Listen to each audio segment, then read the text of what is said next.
अस्सलाम वालेकुम, मैं हूं Farooq Baloch, London based financial journalist. Survive, reposition and exit of course on profit, ये मेरी स्ट्रेटजी होगी जो मौजूदा जंग की सूरत हाल है इसको लेकर। और इस जंग के बारे में कोई भी हतमी तौर पे ये नहीं कह सकता कि ये बहुत ज़्यादा बढ़ जाएगी या आइंदा चंद दिनों में या हफ्तों में ये बंद हो जाएगी। इसलिए एक अनसर्टनटी तो है, बहुत मुश्किल है कोई भी इन्वेस्टमेंट डिसीजन लेना, लेकिन स्ट्रैटेजी ज़रूर बनाई जा सकती है। तो मैं अपनी स्ट्रैटेजी आपके साथ शेयर कर रहा हूँ। और इसमें जो मैंने 3 फ़ेज़ेस की बात की, इसमें पहला फ़ेज़ है सर्वाइवल। जंग जिन पे मुसल्लत की गई है, सिर्फ उनको नहीं सर्वाइव करनी बल्कि जिन्होंने इन्वेस्टमेंट की हुई है मार्केट्स के अंदर, और सारी मार्केट्स इस जंग की वजह से प्रेशर में हैं, नीचे ट्रेड कर रही हैं अपने हिस्टोरिकल हाइज से, तो उनको भी सर्वाइव करना है। अब सर्वाइव करने से क्या मुराद है? वही चीज़ जो हमेशा से मैं एडवोकेट करता आया हूँ, जो सीखी है एक्सपर्ट से। लॉन्ग टर्म के लिए इन्वेस्टमेंट करें, वो पैसे इन्वेस्ट करें जिसको आप लॉक कर सकते हैं, फंसा सकते हैं लंबे अरसे के लिए, ताकि आपको ऐसी सूरत हाल में जब मार्केट गिरी हुई है, क्रैश आया हुआ है, लॉस पर बेच के बाहर ना निकलना पड़े। सर्वाइवल फेज़ का हिस्सा है अपॉर्चुनिस्टिक बाइंग, यानी मौके से फ़ायदा उठाना। वो कहते हैं ना कि the best time to buy is when someone is forced to sell. आप में से बहुत सारे लोग रिलेट कर पाएंगे इस बात से कि जब कोई इंसान मजबूरी में अपनी चीज़ बेचता है, चाहे वो अपनी गाड़ी बेचे, मोटरसाइकिल बेचे, घर बेचे, जेवर बेचे, या इवन स्टॉक्स और ईटीएफ्स बेचे, क्योंकि या तो उसको पैसों की ज़रूरत है या उसको डर है कि उसको नुकसान हो जाएगा, मार्केट और गिरने वाली है। तो ख़रीदने वाले के पास अच्छा मौका होता है कि वो डिस्काउंट पे ख़रीदे, यानी वो लो ऑफ़र करे, क्योंकि बेचने वाला डेस्परेट है, वो बेच के निकलना चाह रहा है, तो आपको सस्ते में मिल जाएगा। ऐसा ही कुछ इस वक्त स्टॉक मार्केट में आपको नज़र आएगा कि जो ईटीएफ्स हैं, स्टॉक्स हैं, वो सारे अपने हिस्टोरिकल लेवल से नीचे ट्रेड कर रहे हैं। अपॉर्चुनिस्टिक बाइंग की मैं एग्जांपल आपको अपने ही पोर्टफोलियो से दे देता हूँ। मेरा जो S&P 500 इंडेक्स ईटीएफ है, जो अमेरिकन स्टॉक मार्केट की परफॉर्मेंस को ट्रैक करता है, उसमें जो मेरी एवरेज परचेज प्राइस है पर शेयर वो 95 पाउंड्स है। लेकिन क्योंकि मार्केट्स गिरी हुई हैं, वो 93 पर ट्रेड कर रहा था, तो मैंने एक और शेयर ख़रीद लिया। अब ऐसा करने से दो बातें हुई हैं, एक तो मेरे नंबर ऑफ़ शेयर्स जो मेरे पास हैं वो बढ़ गए हैं, दूसरा ये कि मैंने अपने एवरेज परचेज़ प्राइस से नीचे ख़रीदा है, तो इसकी वजह से मेरा जो एवरेज परचेज़ प्राइस है वो और नीचे आ जाएगा, यानी मेरी कॉस्ट और कम हो जाएगी। अब बात करते हैं दूसरे फेज़ की, यानी रीपोजीशनिंग या रीबैलेंसिंग ऑफ पोर्टफोलियो। ये इन्वेस्टमेंट पोर्टफोलियो कैसे बनाया जाता है, इसकी मैं तफसील में नहीं जाऊंगा। इस पर मैं एक पूरी सीरीज़ कर चुका हूँ, 7 पार्ट्स कर चुका हूँ on how to build investment portfolio. हो सकता है एक आध और इसमें ऐड कर दूँ, बिगिनर्स के लिए बहुत फ़ायदेमंद होगा, ज़रूर देखिएगा जाके। वापस आते हैं, रीपोजीशनिंग या रीबैलेंसिंग से क्या मुराद है, इसको मिसाल से समझते हैं। मैंने जो ट्रांजैक्शंस की उनसे समझाता हूँ आपको, बट पहले थोड़ा कॉन्टेक्स्ट दे दूँ कि मेरे पास जो ETFs थे, उसमें जो मुझे लोग फॉलो करें उनको आइडिया होगा, जो मेरा गोल्ड माइनर्स ETF था, it was my best performing ETF। I think कुछ 30-35% रिटर्न भी दे रहा था एक टाइम पे। गोल्ड प्राइसेस बहुत ज़्यादा ऊपर जाते हैं स्पीड से, तो जो गोल्ड माइनिंग कंपनीज होती हैं उनका प्रॉफिट मार्जिन बढ़ जाता है, जिसकी वजह से उनका जो डिविडेंड पे करने की एबिलिटी है वो भी बढ़ जाती है, और फिर उनके शेयर्स की डिमांड बढ़ जाती है। ज़ाहिर है प्रॉफिटेबिलिटी बढ़ेगी, डिविडेंड भी ज़्यादा देंगे तो डिमांड तो बढ़ेगी। तो नॉर्मली ऐसे बुल रन केस में जब गोल्ड बहुत स्पीड से ऊपर जा रहा हो, तो फिज़िकल गोल्ड के मुकाबले में गोल्ड माइनर्स ETF बहुत ज़्यादा प्रॉफिट देता है, इसलिए मैं इसमें कूद गया था। सेम लॉजिक के साथ मैंने सिल्वर माइनर्स ETF भी ख़रीदा था कि सिल्वर के प्राइस भी बुलिश हैं, तो सिल्वर माइनिंग ETF भी अच्छा प्रॉफिट देगा। लेकिन मैंने उसी वीडियो में गोल्ड वाली में ये भी आपको बताया था कि अगर प्रॉफिट मार्जिन बढ़ने से गोल्ड माइनर्स ETF ज़बरदस्त रिटर्न देते हैं, तो उनकी कॉस्ट बढ़ने से उल्टा भी हो सकता है।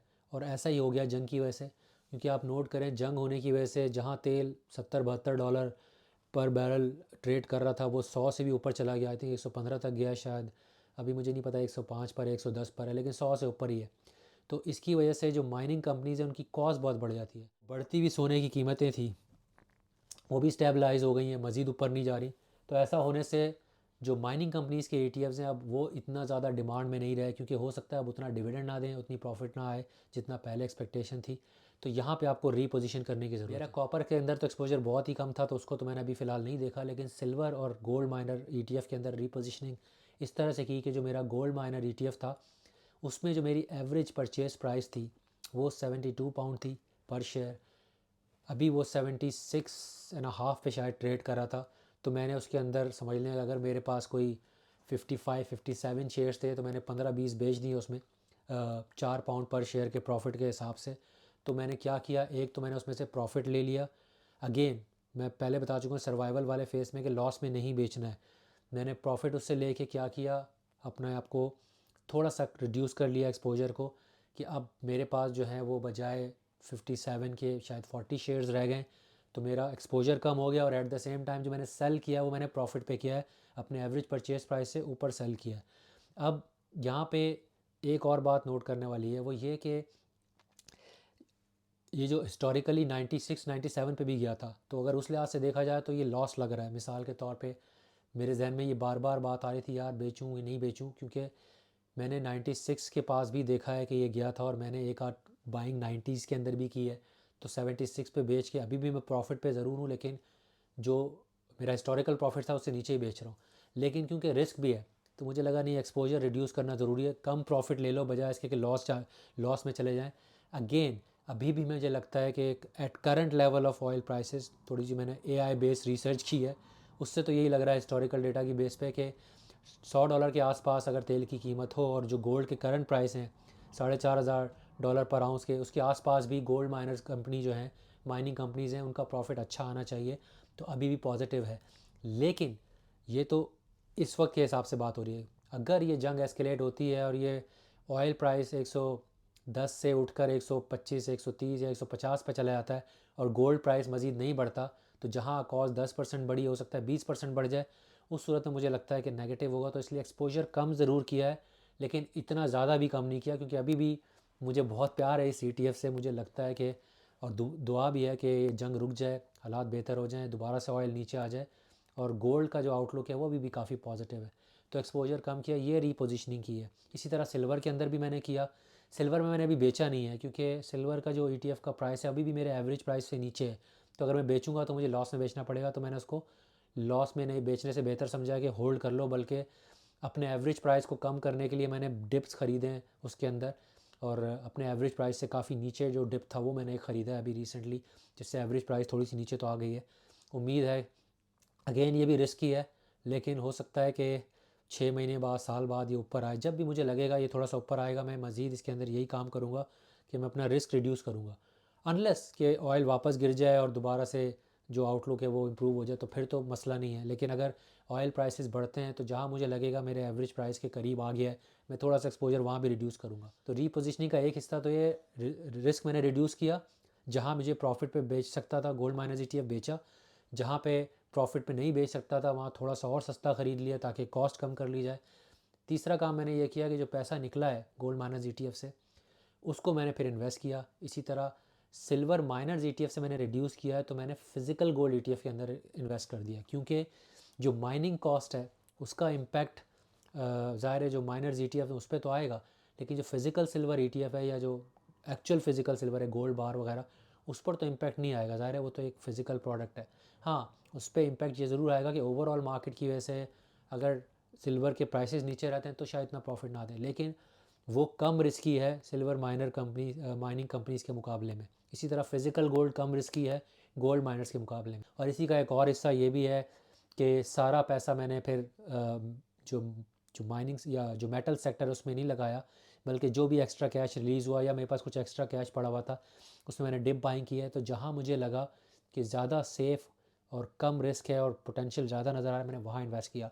जिसकी मिसाल है मेरा FTSE 100 ETF, जो कि यूके स्टॉक मार्केट को ट्रैक करता है, उसके अंदर मैंने मज़ीद बाइंग की है। अब नाउ यहाँ पे जो मैंने ख़रीदा है वो मैंने अपने एवरेज परचेज़ प्राइस से काफ़ी ऊपर ख़रीदा है। तो अगर मेरा एवरेज परचेज़ प्राइस अगर फॉर एग्ज़ाम्पल 190 पाउंड के करीब था, तो मैंने लास्ट जो ट्रांजैक्शन की एक शेयर ख़रीदा खाली, वो 207 पाउंड का ख़रीदा है। वैसे ट्रांजैक्शन तो मैंने 202 पाउंड पे की थी, वो जब तक सेटल हुई है तो वो 207 पे चला गया। लेकिन फिर भी मुझे लगा कि ये बेहतर ऑप्शन है। उसकी दो वजह हैं। एक तो ये है कि जो उसका पीक था 220 पाउंड, उससे अभी भी 13 पाउंड सस्ता ही ख़रीदा है मैंने। और दूसरा ये कि जो टैक्स शेयर है वो चेंज होने वाला है, तो जो मेरा आयसा अलाउंस था उसका मुझे लगता था जितना भी मैं इस्तेमाल कर सकता हूँ कि अप्रैल 5 को ये रीसेट हो जाएगा। अब किसी को आयसा अकाउंट नहीं पता तो उस पर मैं वीडियो कर चुका हूँ कि stocks and shares Aaysa account के ज़रिए अगर आप इन्वेस्टमेंट करते हैं स्टॉक मार्केट में या किसी भी एसेट क्लास में, तो उसमें जो भी आपका प्रॉफिट होता है अप टू 20,000 पाउंड की जो इन्वेस्टमेंट है उसके ऊपर, उस पर ज़ीरो टैक्स है। तो वो जितना ज़्यादा आप उसके अंदर अलाउंस का फ़ायदा उठा सकते हैं वो उठाना चाहिए। तो इसलिए वो टैक्स ईयर चेंज होने वाला है, तो मुझे लगा कि नहीं, FTSE 100 ख़रीदते हैं।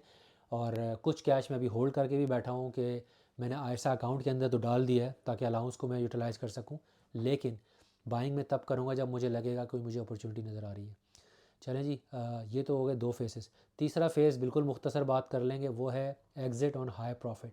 इसकी सीधी सीधी मिसाल है पेशेंस रखें, पहले 2 फेज़ यानी सर्वाइव करें, रीपोजीशन करें, और तीसरा फेज़ यानी लॉन्ग टर्म में जब भी किसी एक पॉइंट पर आपको लगेगा बहुत ज़्यादा हॉट मार्केट चल रही है, अगर मेरे केस में 3 से 5 साल का मेरे दिमाग में है, वक्त जो भी मुझे बड़ा बुल रन नज़र आएगा उस वक्त मैं निकल जाऊँगा। This is the third phase, like exiting on high profit.